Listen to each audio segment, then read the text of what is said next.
The idea of a game that is too cruel or too miserable to play is one that really stuck in my mind, and I haven't been able to kind of move on from that description ever since. So I did the thing and I bought both of them. Right from the covers, I can tell you that they are beautiful. It does kind of bother me on like a perfectionist level that they are different shapes. But that aside, I really do enjoy Plastaboo's work, and I'm really excited to see more of this. It is, even from the cover, it's so dour, and I love that the back is just which flesh is your flesh, because it's so atmospheric right from the beginning.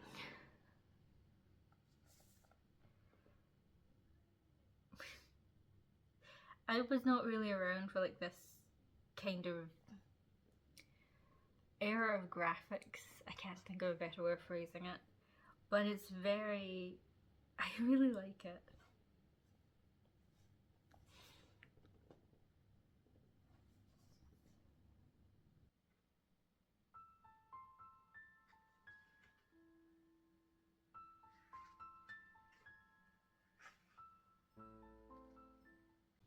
I do not really know enough about like game mechanics to be talking about stats, but I knew right from the very beginning, because of the way that I'd heard about this, that I would want to talk about that. And I don't know how to, and it's really frustrating. The first time I was introduced to this, it was through talking about the morality system. And to be fair, even the person who introduced it like that did say this isn't really morality. And it's not, which is fascinating. Good and evil has more to do with the blurb than whether something is good or evil. Which flesh is your flesh is what it all comes down to. And it's so simple, and I love that simplicity. But in that context, like, strength, intelligence, faith, and will are really, really fascinating, and it's doing stuff to my brain that I really like, and I don't know how to talk about it. I really don't know how to talk about it, and I wish I did, because it feels like there's such a treasure trove to like dig into there. And all I have is like a tiny plastic spoon to dig with. Faith especially is just like, it's not, you cannot make the argument that it's faith of the flesh, because faith is like the one stat that is outside the body, outside the person.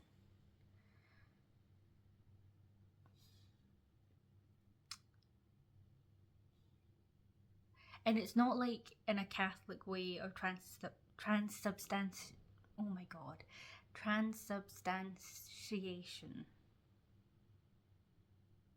It's not like that either. But I don't know, if you tie it into will, I think you can have some really, I feel kind of insane talking about this. I always hate to really show much of like an art book that I'm talking about, because I feel it's a little bit unfair. The thing with text is that if you see a snippet, it's out of context, and you know it's out of context. But it feels like I'm giving away too much of the experience with art. But I don't know how to do this otherwise, and you do actually need to see what I'm talking about. So we were first introduced to characters, shall we say, this way. And then it goes into like a little bit more depth of stats and stuff. But even just from the very first, like those wee those wee kind of profiles, there's such an atmosphere of desolation and hopelessness. And I love how simple and quick it conveys that. And I'm really envious.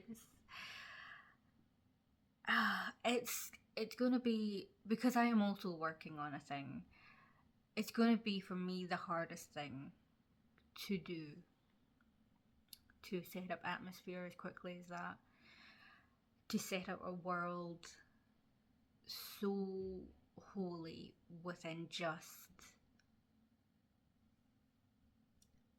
a page.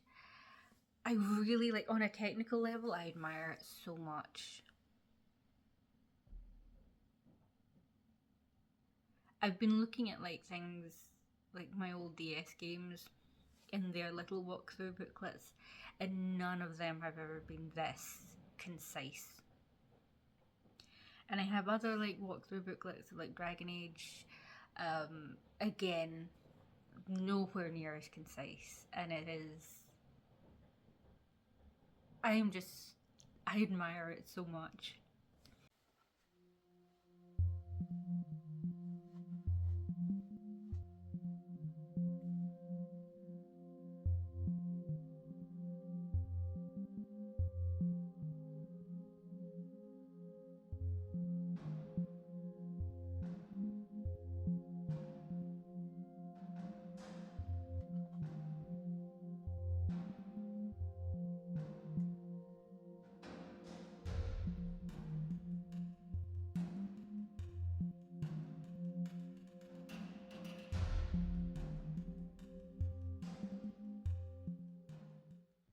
So I have been continuing to make my way through this as and when I have the strength to, and I have to say, like, the creatures of Fleetwoods are amazing. They are in that kind of green and black colour scheme again that I absolutely love, because it feels like, you know, like you're watching kind of, it, for me it kind of evokes found footage. It's like it's in the dark and you're just barely managing to make out all of these threats, and I think it's very atmospheric in a way that's very effective, but also just like, look at these, look at this. I don't like spiders anyway, but that is just pure nightmare fuel. And yeah, it's amazing. But I also really want to, like I said, I feel bad showing this, but there's this page and everything about it just draws your eye to the image, but the text is avoid looking up, and you absolutely have to look at it, because everything about the page is drawing your eye to it, and I just think that's amazing. So I'm not sure that I agree with the assertion that this is a game that's too cruel to play. And I do think that the cruelty was specifically that this is too miserable to play. I don't agree with that either. And I will say this is all guesswork, because obviously we're talking about a game that doesn't actually exist and cannot be played. Although interestingly, Plastaboo has worked with someone to create a soundtrack, which I think sounds fascinating and I would love to hear it, but I think I'm going to avoid it for that same reason, because I like what this is, and making it more real, fleshing it out, I think kind of ruins the appeal of big games for me.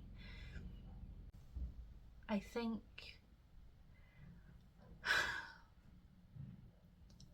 I've talked before about how I love the brevity of this, how it does so much with so little, and Plastaboo's expert hand is really evident as well in the art, in the light, in the shadow.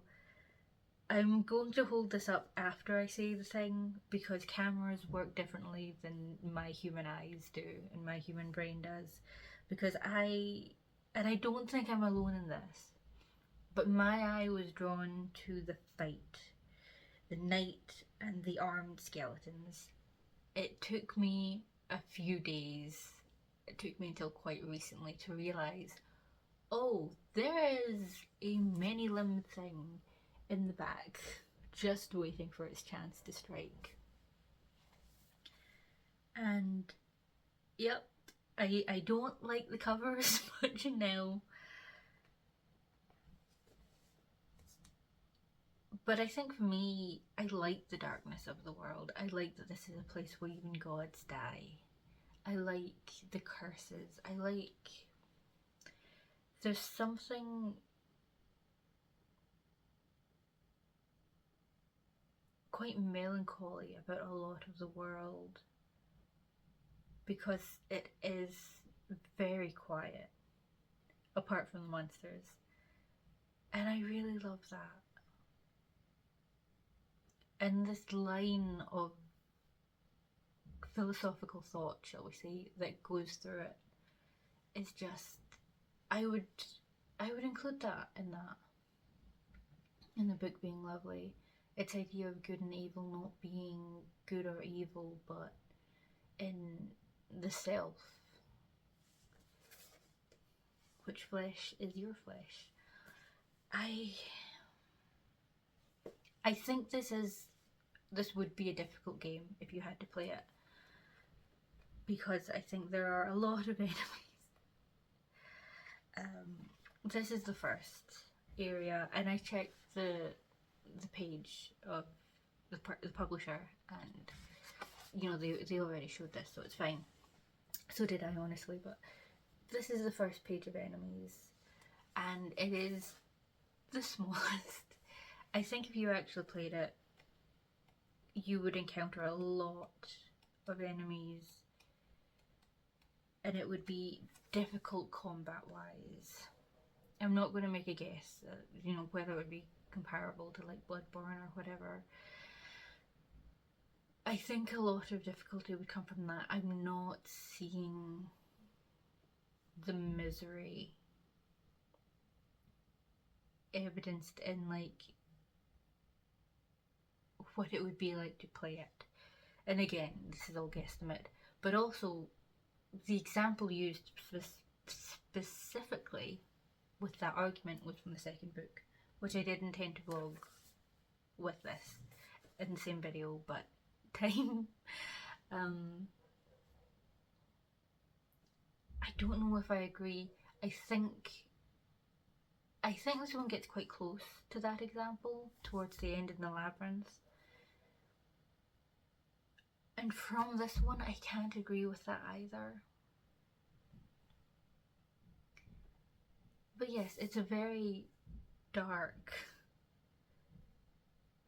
and there is misery in it, but like I said, for me, I think it's very lovely. And I think that probably does say a lot more about me than the general populace, but